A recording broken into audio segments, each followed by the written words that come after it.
Thank you so much. Appreciate it. This is what you get for being early. You don't get one, but this guy, if he was paying attention, would. Okay, it's going out there. Oh, there it is.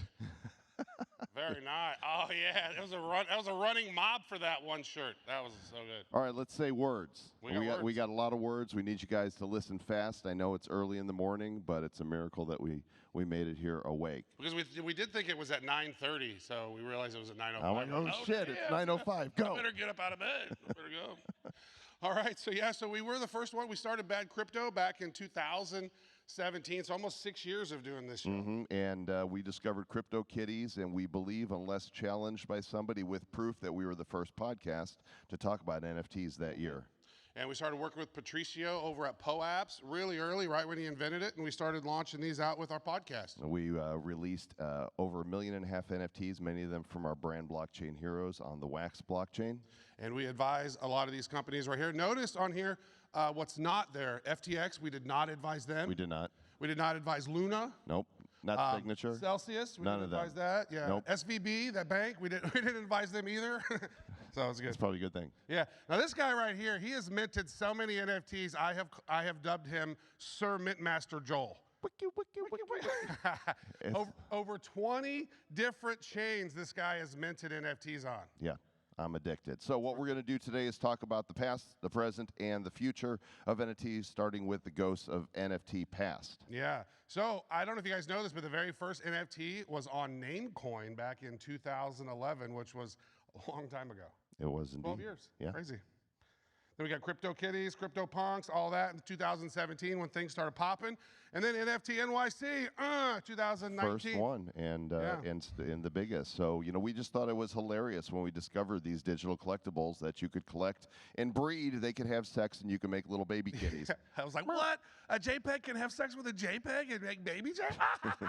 Oh, that is genius. And then it got crazy. The rise of the profile picture era happened, and things blew up and got insane. Now, Topps started working with Wax back in early 2020, and when we saw the mechanism that they were building, it blew our minds, because I come from the generation where I loved to open up baseball packs back in the day. And who didn't? Yeah, the Wax packs days, right, was what they were called. And so this was a pack opening experience where various rarities would pop out.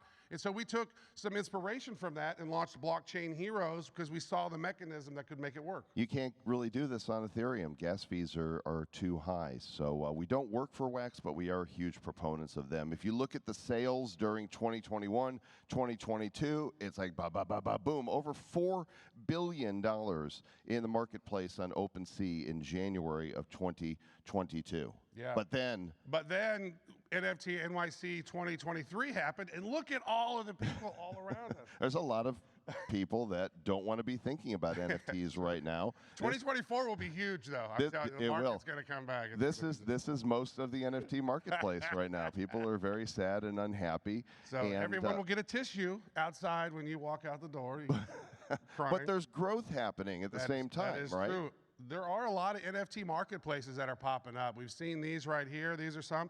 The next slide actually shows Blur, which is one of the big ones. It's actually taken off when you look at the amount of transactions that's happened comparatively. On the chart, the light green is Blur, and they've overtaken OpenSea in market volume, partially due to the fact that they did that token airdrop. And I'm like, OpenSea, I've been on you for years. Where's my airdrop, right? Yeah. We want our airdrop. There's signs of recovery. Yeah. So, as NFTs are evolving, one of the things that seems to be the most important is the ability to bridge your NFT from one place to another. Cross operability is very important. And so being able to do this from taking one chain, taking it from Wax, or taking it from wherever, moving it over to somewhere else, now Wax is able to do that. We're actually able to move some of our early NFTs off of Wax and onto Ethereum. And Binance. And putting them in the right, I think what they had to figure out was how to put them in the right collection.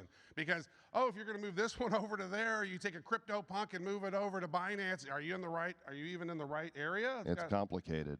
Could be Scammerville if you're not careful. So we, as I said, we are big proponents of Wax because we don't pay any gas to mint our NFTs. And the amount, I was looking for the data on this, and you guys might want to just research it later to see how much people have spent in gas fees. But one of the things people don't know about Wax is if you go to DApp Radar and look at the top blockchain games, 3 of the top 5 blockchain games are on Wax. That right there is really important. Now, you realize at one time on Wax, you could mint 1,000 NFTs for like $1. Yeah, right? That's crazy. And so Wax is actually, everybody talks about NFTs like, oh, they use too much energy. They're horrible. I hate them. And you're like, well, put them on Wax then. They're 220,000 times more green than Ethereum. And where is that Ethereum 2.0 upgrade release of gas fees, lowering the gas fees? It seems like it's still just as bad. Well, that's a myth, Joel.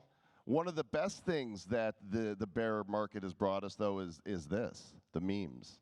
The memes have just been delicious. There have been a lot of amazing memes. And there's been some really interesting projects. So now, what we've said before at Radio City Music Hall was that this is not a bear market. This is a build market, right? And so some of the big projects are going to be building. Some of the big projects are going to wither away, right? Some of them are rug pulls. It is what it is. But there's a lot of great projects out there that are building, but yet the floor keeps going down and further down. Like these right here, these Clonex, like 2.8 floor when these things were double-digit floor back in the day. Yeah, right? and this is a Nike product. Artifact was purchased by Nike, and then you've got something like this, Nakamigos, that comes out of nowhere and on pure speculation starts flying with no Discord, no utility, no roadmap, and I gotta say, nobody knows who's even behind it. Nobody knows who's behind it, and I gotta say, this is one of the things that is wrong with the state of NFTs, because it is all about the money. What pixels can I buy and flip? And there's nothing wrong with making money, but when the focus of that is on the money, then we miss out on bringing this to the world in a way that makes sense. Yeah.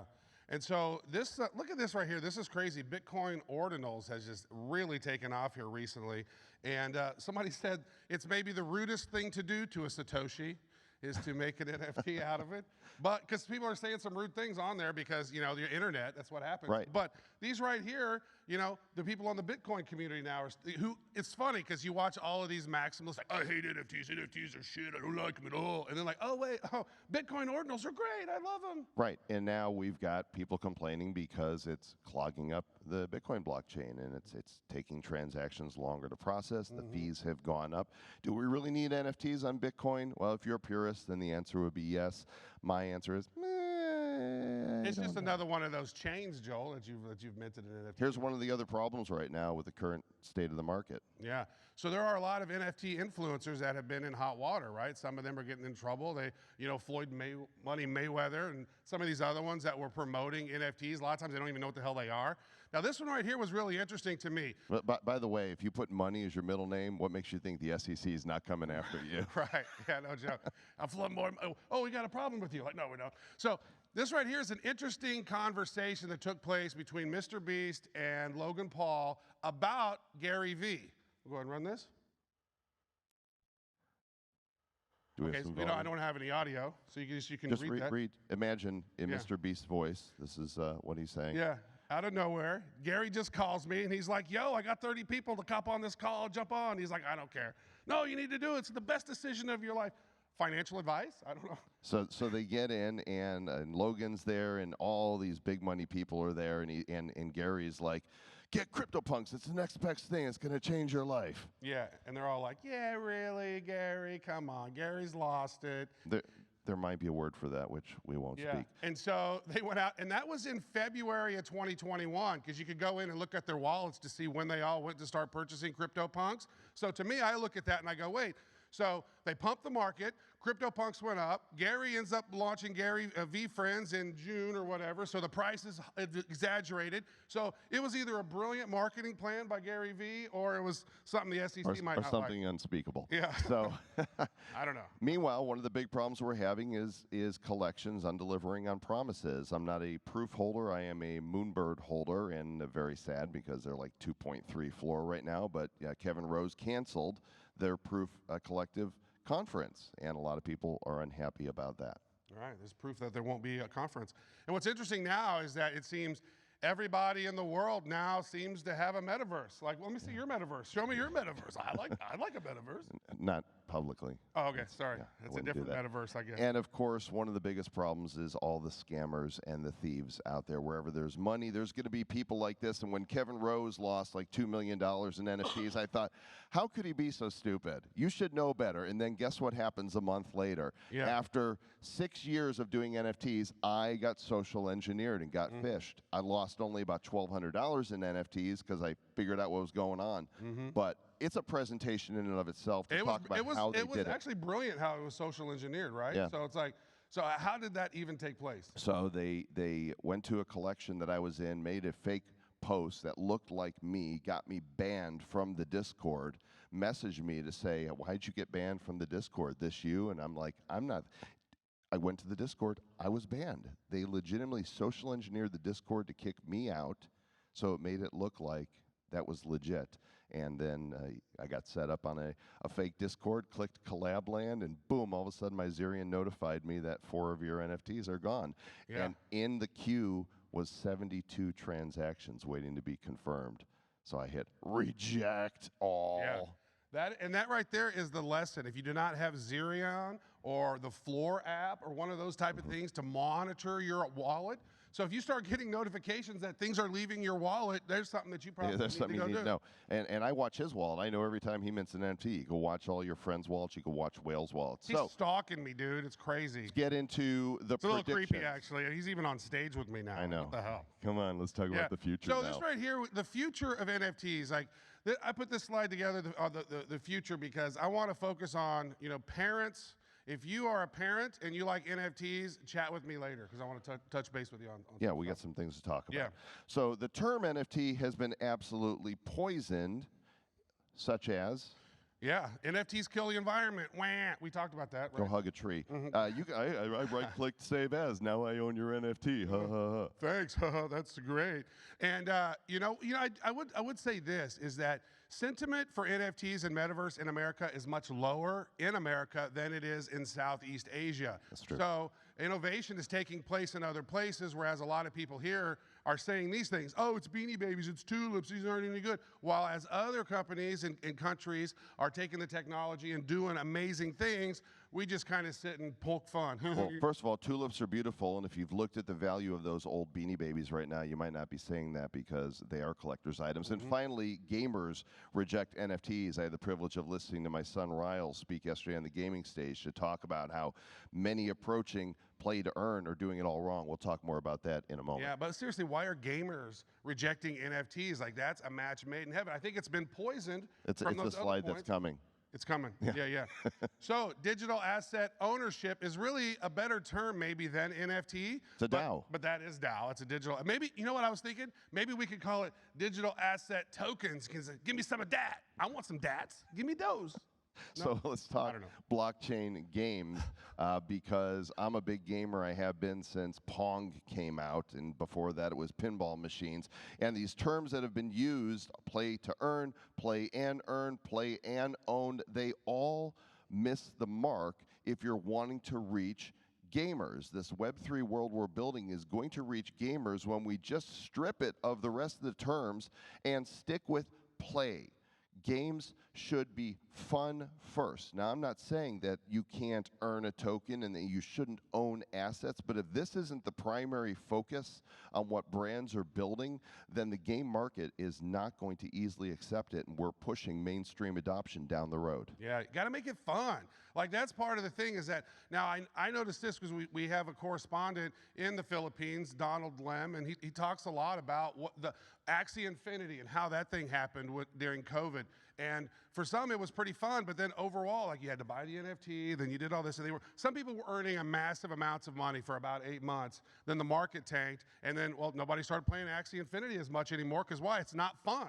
Yeah, And if you're not making money, and it's supposed to make money, it better be fun. There's no money, there's no fun, then why play? So Web3 developers True. pay close attention to that. Yeah, so this right here, the conversation around metaverse. Metaverse means it's one verse, right, Joel? Joel's got a little rant about this. I'm going to let Joel do his thing. This is one of my pet peeves. When you think about the metaverse that we talk about, whether it's Ready Player One or something else, it is indeed one thing. It's an interconnectedness of these different worlds. What people are building today isn't a metaverse. They're building a verse, their world, their virtual walled garden that people will be able to walk around and talk and shop.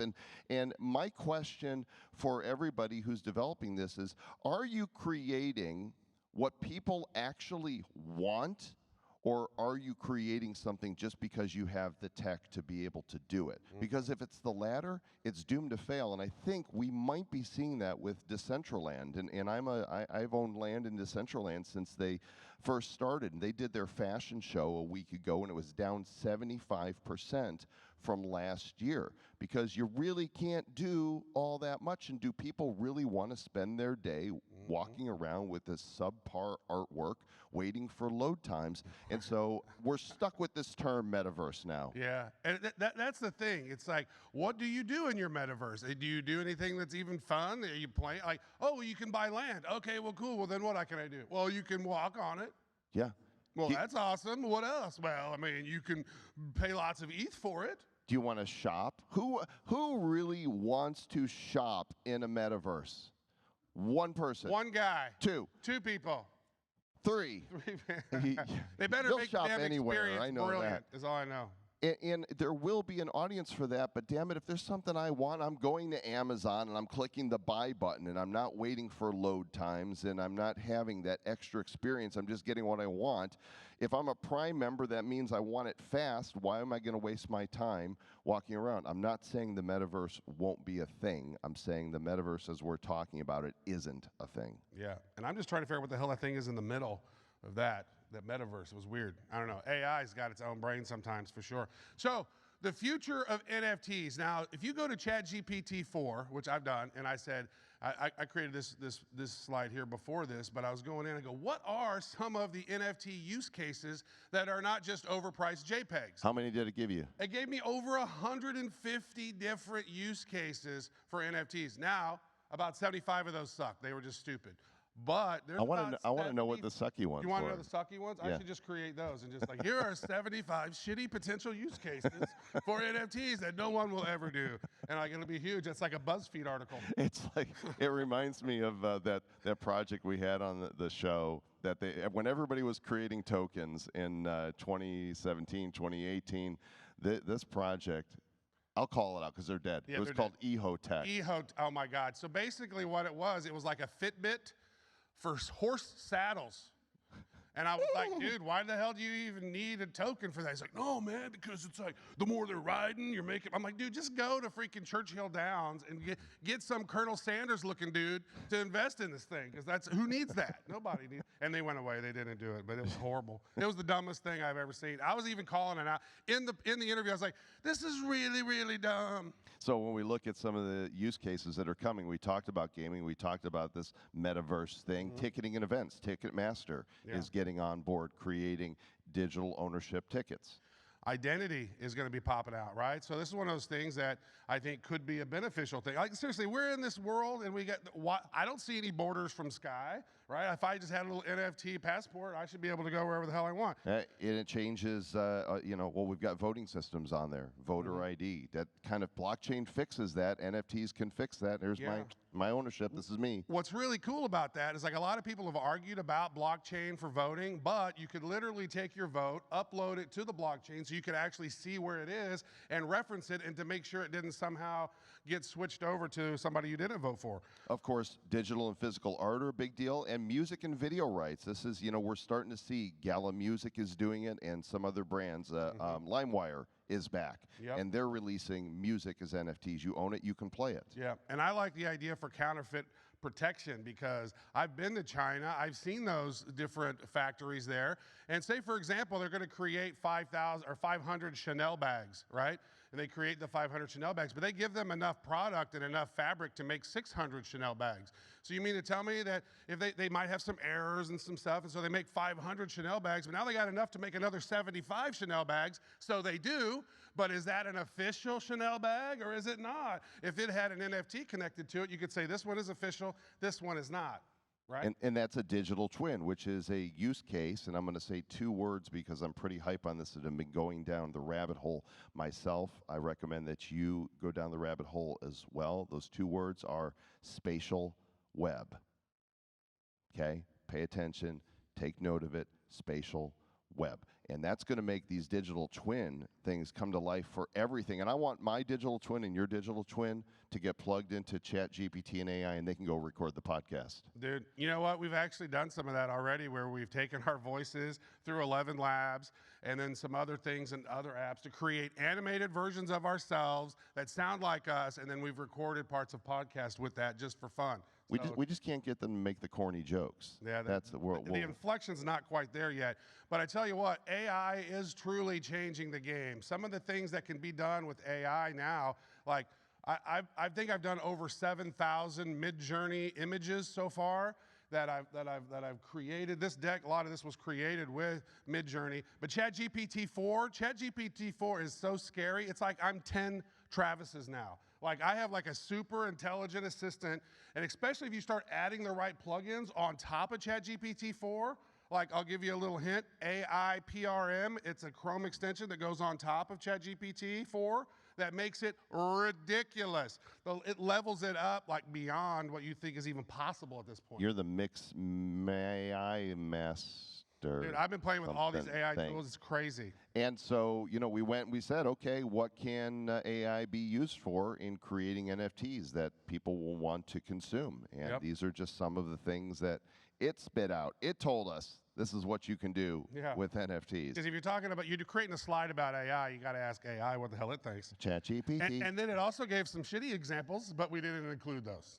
No, we didn't want to do that. So the other part that's a big part of the future of NFTs is community. And we've tried to foster a community around our Bad Crypto podcast listenership. They are virtual residents, citizens of the Republic of Bad Cryptopia, 6 years in on the show, and we told our community, you know what, go grab this NFT, and we didn't make it free because we didn't want all the bots to grab it. We charged all of 0.002 ETH. We just want our listeners to self-identify so that we can airdrop NFTs to them. And this slide right here, badcrypto.uncut.fm, is where we have that community. Now, if you guys have a community or you have your own NFT system, your own collection, this is going to actually auto-collect those people inside a community or a collective for you, right? Which is handy, like you wouldn't get phished because somebody in that group has to have that NFT. And if they don't have that NFT, they get booted from the group. Yep, automatically. So this is the first NFT. We have a running gag on the show about corn.